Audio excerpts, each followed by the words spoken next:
इतना गिरा हुआ इंसान मेरा ससुर नहीं हो सकता। नीलू अपना पिंक वाला सूट प्रेस करके रख लो।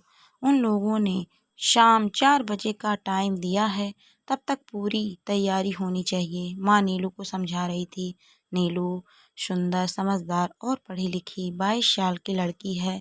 उसने एमबीए किया है और जॉब के लिए इंटरव्यू दे रही है, लेकिन उसके मम्मी पापा पहले उसके हाथ पीले करना चाहते हैं, उसके बाद वो जो चाहे करे। वैसे भी एक बहुत अच्छा रिश्ता आया है और वो उसे खोना नहीं चाहते। नीलू सूट प्रेस करने लगी, तभी डोरबेल बजी।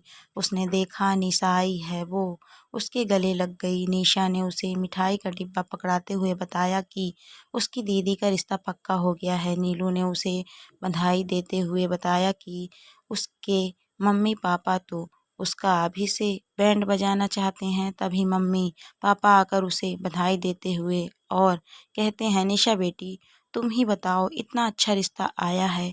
ऐसे रिश्ते मुश्किल से मिलते हैं। लड़के ने यूएसए से एमएस किया है, आजकल इंडिया आया है। उसकी मम्मी की तबीयत ठीक नहीं है, इसीलिए शाम को वो और उसके पापा आ रहे हैं। निशा उसे चिढ़ाते हुए कहने लगी, तो तुम्हारा इरादा हमें छोड़कर यूएसए जाकर बसने का है?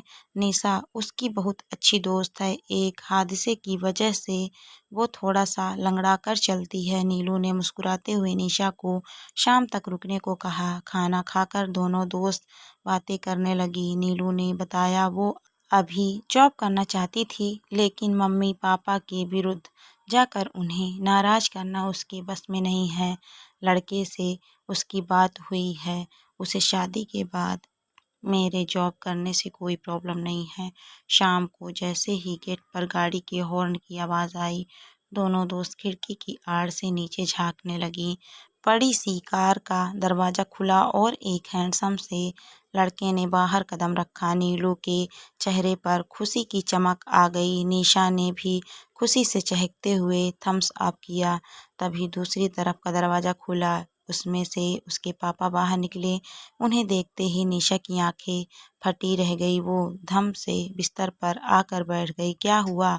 नीलू ने सहमते हुए पूछा।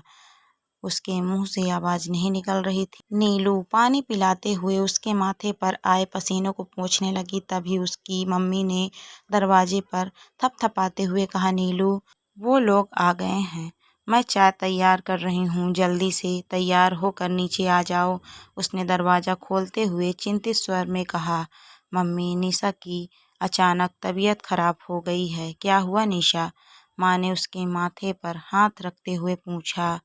माँ, तुम और पापा उनसे बातें करो, मैं थोड़ी देर में आती हूँ। माँ के जाने के बाद उसने निशा को अपनी कसम देकर कहा, तुझे बतलाना ही होगा। उसके पापा को देखकर तुझे क्या हो गया? तब तक मैं नीचे नहीं जाऊंगी। तब निशा ने रोते हुए बताया, मैंने एक्सीडेंट वाली घटना तुझे बतलाई थी, याद है तुझे? हाँ हाँ, याद है। तो यही है वो नीच आदमी। क्या? उसका मुंह खुला का खुला रह गया। उसे याद आ गई आज से 2 साल पहले की वो घटना, जब उसे पता चला था निशा का एक्सीडेंट हुआ है। वो भागती हुई हॉस्पिटल गई थी। वहाँ उसके पैर का ऑपरेशन हो रहा था। उसके होश में आने पर उसने महसूस किया कि निशा गुमसुम थी। उसकी आंखें बार बार आंसुओं से भीग रही थी।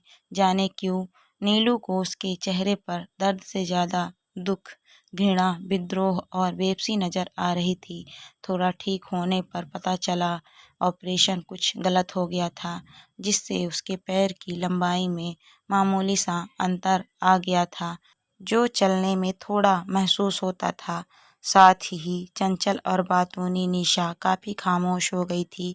थोड़े दिन बाद बहुत पूछने पर उसने नीलू को बताया, उस दिन वो हॉस्पिटल में भर्ती बीमार बड़ी मौसी को खाना देकर वापस आ रही थी। तभी आंधी तूफान और बारिश आने लगी। रुकने पर वो वापस आ रही थी। चारों तरफ लाइट जाने से अंधेरा हो गया था। सड़क सुनसान थी। तभी उसकी स्कूटी अचानक बंद हो गई। उसने स्टार्ट करने की बहुत कोशिश की, लेकिन नहीं हो पाया।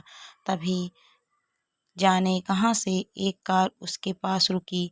एक बुजुर्ग उतरे और मदद के लिए कहने लगे, बेटी मैं तुम्हें घर तक छोड़ देता हूँ, स्कूटी यहीं छोड़ दो, कल ले जाना। फिर उन्होंने पीछे का दरवाज़ा खोलते हुए कहा, आराम से यहाँ बैठ जाओ।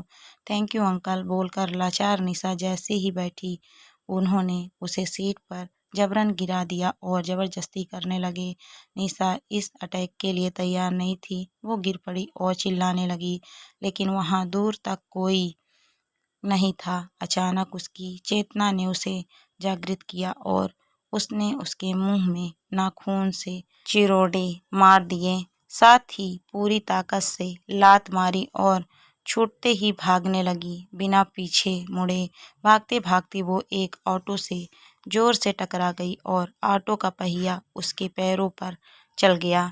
भले ऑटो वाले ने बेहोश निशा को हॉस्पिटल पहुंचाया।